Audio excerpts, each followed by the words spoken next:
तो शुरुआत में हमें मलेशिया के एक आइलैंड को दिखाया जाता है जहाँ पर एक प्रीस्ट अपने फैमिली के साथ रहने के लिए आए थे और वहाँ पर रहने के लिए उन्हें कोई भी तकलीफ नहीं होती है। साथ ही वहाँ के आदिवासियों के साथ वो लोग मिल गए थे। फिर एक टाइम ऐसा आया कि वो प्रीस्ट वहाँ पर अपना एक चर्च खोलता है और तभी से वहाँ के आदिवासी लोग उस पर गुस्सा होने लगे थे क्योंकि उन्हें लग रहा था कि उनके कल्चर खत्म करने के लिए प्रीस्ट ऐसा कर रहा है। फिर हमें उस आइलैंड में वो चर्च जलता हुआ दिखाई देता है और उन लोगों के साथ किया हुआ ये हमें दिखाया नहीं गया है। फिर हम देखते हैं कि उस प्रीस्ट की बेटी कुछ अजीब सी मास्क पहने हुए लोगों के बीच बैठी हुई थी। अब कहानी 10 साल बाद शुरू होती है जहाँ पर टॉबी नाम का एक लड़का अपने फोन में बहुत ही बिजी था और उसका डैड डेविड उसे कार ठीक करने में मदद करने के लिए बोलता है, लेकिन टॉबी यहाँ पर उसके डैड की बातों को टाल देता है। फिर अकेले ही उसके फादर वो कार ठीक करने के लिए जाता है, लेकिन वहाँ पर कुछ मास्क पहने हुए आदमी आके उसके डैड को मार डालता है और इधर घर में टीवी की हाई वॉल्यूम की वजह से टॉबी को कुछ नहीं सुनाई देता है और जब उसे अपने फादर की मौत के बारे में पता चलता है तब तक बहुत ही देर हो चुकी थी। फिर अगले दिन ये खबर हर न्यूज में आता है और टॉबी खुद को अपने डैड के मौत की जिम्मेदार मान रहा था और इसी वजह से वो डिप्रेशन में चला जाता है। अब उसकी मॉम उसे ऐसी हालत में देखकर उसे एक साइकियाट्रिस्ट के पास ले जाता है। वो साइकियाट्रिस्ट उसे एक आइलैंड में भेजने के लिए कहती है जहाँ पर टॉबी उस आइलैंड में रह के अपना माइंड को क्लियर कर पाएगा। फिर एक हफ्ते बाद टॉबी एक बोट में चढ़ के उस आइलैंड की तरफ जा रहा था। उस बोट में उसकी तरह और भी कुछ लोग थे जो कि डिप्रेशन में थे। अब रात में उस ग्रुप की लीडर के सबको बताती है कि सबको एक एक करके अलग अलग आइलैंड में छोड़ दिया जाएगा और साथ में उन लोगों को सर्वाइव के लिए कुछ सामान दिया जाएगा जिसके सहारे उन्हें 3 दिनों के लिए सर्वाइव करना है। फिर अगले दिन की टॉबी को आइलैंड में छोड़ के उसे कुछ समझा के चला जाता है। अब यहाँ पर आके टॉबी को अपने फादर की बातें याद आ रहा था, लेकिन किसी भी तरह खुद को समझा के वो सर्वाइव में लग जाता है। टॉबी वहाँ पर अपना एक टेंट बना के जंगलों की तरफ फ्रूट ढूंढने के लिए जाता है। वहाँ पर उसे एक कोकोनट दिखाई देता है और जब वो उसे उठाने के लिए जाता है तो वहाँ पर उसे एक मरा हुआ मंकी दिखाई देता है और इससे वो थोड़ा डर जाता है। फिर कोकोनट लेके जब वो अपने टेंट की तरफ आता है तो वहाँ पर एक मंकी आके उसका सारा खाना खा लिया था। फिर कुछ देर बाद टॉमी वहाँ पर आग जलाने की कोशिश करता है और इसी दौरान ही वो खुद को चोट पहुंचा लेता है और अब वो पानी में मछलियां पकड़ने के लिए जाता है, लेकिन पानी में एक पत्थर की वजह से उसका पैर कट जाता है और खून निकलने लगता है। फिर टॉबी पानी से बाहर आके एक मैग्नीफाइंग ग्लास से आग जलाता है। अब रात में टॉबी को बहुत ही भूख लगता है और जंगलों की तरफ वो फ्रूट्स ढूंढने के लिए जाता है, लेकिन वहाँ पर उसे कोई मास्क पहना हुआ आदमी दिखाई देता है जिससे कि वो बहुत ही डर जाता है। अब तुरंत ही वो टेंट में आके अपना इमरजेंसी फायर स्मोक जलाता है और वहां पर ही बेहोश हो जाता है। फिर अगली सुबह उसे जब होश आता है तो वो अपने पास 2 कोकोनट पाता है और वो उस कोकोनट को पी के अपने टेंट की तरफ जाता है, लेकिन यहाँ पर आके वो पानी में एक लड़की को देखता है। इस लड़की का नाम मेडेलिन था। मेडेलिन जब भागने लगती है तो टॉबी उसका पीछा करने लगता है। फिर अचानक मेडेलिन अपने चाकू लेकर टॉबी की तरफ आगे बढ़ने लगता है, लेकिन यहाँ पर वो टॉबी को नहीं बल्कि एक एनिमल को मारने के लिए आगे बढ़ रहा था। फिर मेडेलिन अपने साथ टॉबी को एक जगह पर ले जाती है और अपने शिकार की हुई जानवर की मीट उसे खिलाती है। अब खाना खाने के बाद मेडेलिन अपने घर की तरफ निकल पड़ती है और टॉबी को अपने साथ आने से मना करती है, लेकिन तब भी टॉबी मेडेलिन का पीछा करने लगता है। कुछ दूर जाते ही एक सांप टॉबी को काटने वाला था, लेकिन मेडेलिन उसे बचा लेता है और उसे एक सेफ जगह दिखा के वहां से चली जाती है। फिर रात में टॉबी अपने फादर के किलर्स के सपने देखते हैं जिससे कि वो डर के उठ जाती है। यहाँ पर अब उसे कुछ अजीब सी आवाज सुनाई दे रहा था जिससे कि वो समझ रहा था कि मेडेलिन उसके आसपास है और जब वो उसे देखने के लिए जाता है तो उसे वहां पर आदिवासियों के कुछ चीज दिखाई देता है। इसी बीच उसे महसूस होता है कि उसके आसपास कोई है, लेकिन जब वो पीछे मुड़कर देखता है तो वो चीज वहां से गायब हो चुकी थी। अब अगले सुबह टॉबी जब नींद से उठता है तो वो देखता है कि मेडेलिन उसके लिए खाना बना रही है। यहाँ पर मेडेलिन जब टॉबी के पैर में चोट देखती है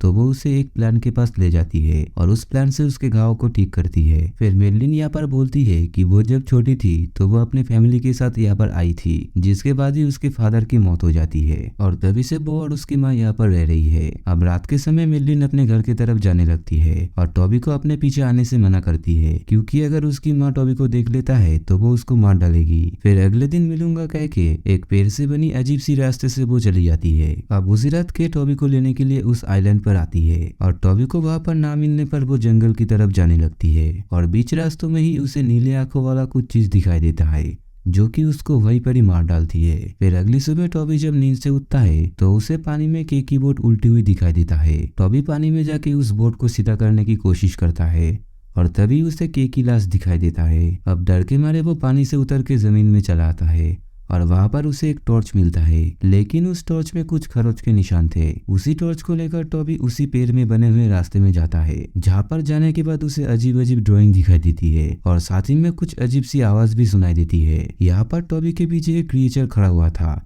लेकिन टॉबी को पता नहीं चलता है। उस टनल को पार करने के बाद टॉबी को वही चर्च नजर आता है जो कि हमने मूवी के स्टार्टिंग में देखा था। फिर वहां से कुछ दूर चलने पर टॉबी को मेडलिन की माँ एरिका दिखाई देती है, जो कि अपने खाने के लिए किसी जानवर को मार रही थी। टॉबी फिर मेडलिन के घर में घुसता है और वहां पर उसे उसी प्रीस्ट की फैमिली की फोटो मिलता है, मतलब कि मेडलिन उसी प्रीस्ट की ही बेटी है और एरिका उसका वाइफ है। वहाँ पर एक रेडियो था जिसकी मदद से टॉबी मदद बुलाने के लिए कोशिश करता है, लेकिन वो कुछ काम नहीं आता है। और उसी टाइम मेडलिन और उसकी माँ को आता देखकर टॉबी एक जगह पर छुप जाता है।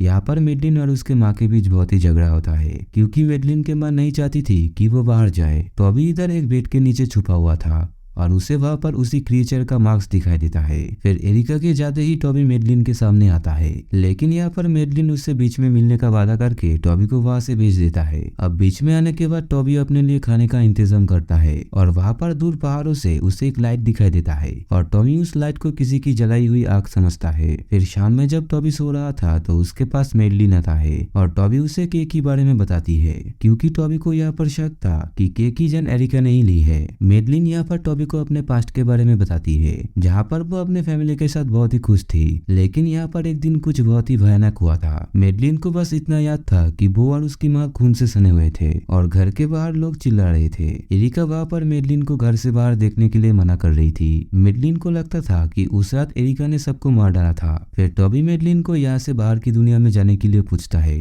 क्योंकि यहाँ पर नई बोट उसको जरूर बचाने के लिए आएगी। मेडलिन यहाँ पर टॉबी के साथ जाने के लिए राजी हो जाती है, लेकिन उसकी माँ को शक न हो तो इसलिए वो अपने माँ के पास रात में सोने के लिए चली जाती है। फिर अगले दिन टॉबी को एक प्लेन दिखाई देता है, लेकिन वो उस प्लेन के पास सही टाइम पर नहीं पहुंच पाई थी, इसलिए वो प्लेन उसे ना देखकर वहां से चला जाता है। अब कुछ देर बाद टॉबी को घूमते घूमते एक लाइट हाउस नजर आता है और वहां की लाइट काम नहीं कर रही थी। फिर अपने पिता की सिखाई हुई कुछ बातें उसे याद आती है कि गैसोलीन डालने के बाद लाइट फिर से काम करने लगता है। इधर बीच की तरफ वापस आने पर टॉबी को कैमरॉन मिलता है, जो कि उसी की तरह इस आइलैंड पर आया हुआ था और उसे भी लेने अभी तक कोई नहीं आया था। फिर टॉबी यहाँ पर कैमरॉन को इस आइलैंड की सभी बातें बताता है। वो यहाँ पर मेडलिन को छोड़ के नहीं जाना चाहता था, क्योंकि उसके मुताबिक मेडलिन भी उन लोगों की तरह एक विक्टिम थी। फिर कैमरॉन को टेंट के पास छोड़कर वो मेडलिन को ढूंढने के लिए जाता है और जब वो मेडलिन के घर घुसता है तो एरिका उसे पकड़ लेती है। यहाँ पर अब टॉबी उसके जान बचाने के लिए भागने लगता है और एरिका उसके पीछे भागने लगती है, लेकिन वहाँ पर मेडलिन के एक ट्रैप में एरिका फंस जाती है। यहाँ पर एरिका मरने से पहले मेडलिन को सब सच्चाई बताती है। वो कहता है कि कुछ साल पहले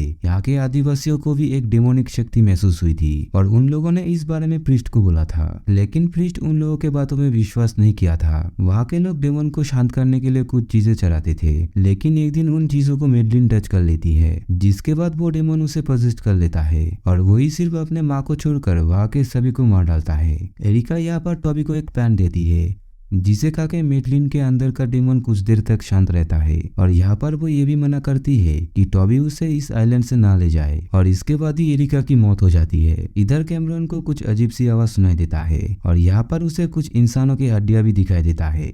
उसी टाइम ही मेडलिन आके उसे मार डालता है। वापस आने के बाद टॉबी को इधर खूनी नजर आता है और वहीं पर ही उसे पजेस्ड मेडलिन भी नजर आता है, लेकिन यहाँ पर टॉबी को देखकर मेडलिन फिर से नॉर्मल इंसान बन जाती है। मेडलिन को यहाँ पर कुछ भी नहीं पता होता है कि उसकी माँ को किसने मारा है, लेकिन टॉबी यहाँ पर झूठ बोलता है कि उसने ही मेडलिन की माँ को मारा है, क्योंकि वो दोनों एक साथ रह पाए इसलिए। अब दोनों वहाँ पर करीब बने लगते हैं और इन सब के बीच में टॉबी के हाथ से वो फूल गिर जाता है। टॉबी को जब पता चलता है तो वो उस फूल को उठाने की कोशिश करता है और ये चीज मेडलिन देख लेता है, जिसके बाद वो डेमोनिक रूप में फिर से आ जाता है। किसी भी तरह टॉबी मेडलिन के सर पे मार के उसे बेहोश कर देता है और उसे बांधकर वही फूल खिला देता है। फिर मेडलिन के घर से गैसोलीन लेकर वो उसी लाइट हाउस में जाता है और अपने फादर के बातों के मुताबिक वो उस लाइट को ठीक कर देता है। यहाँ पर उस फूल की असर खत्म होने पर मेडलिन होश में आ रही थी और इधर जब टॉबी लाइट हाउस से नीचे उतरने लगता है तो वो गिर जाता है और साथ ही में वहाँ पर गैसोलीन भी गिर चुकी थी और आसपास जब देखता है तो वहाँ पर वही फूल थी और अचानक वहाँ पर डेमोनिक मेडलिन उस पर अटैक कर देता है।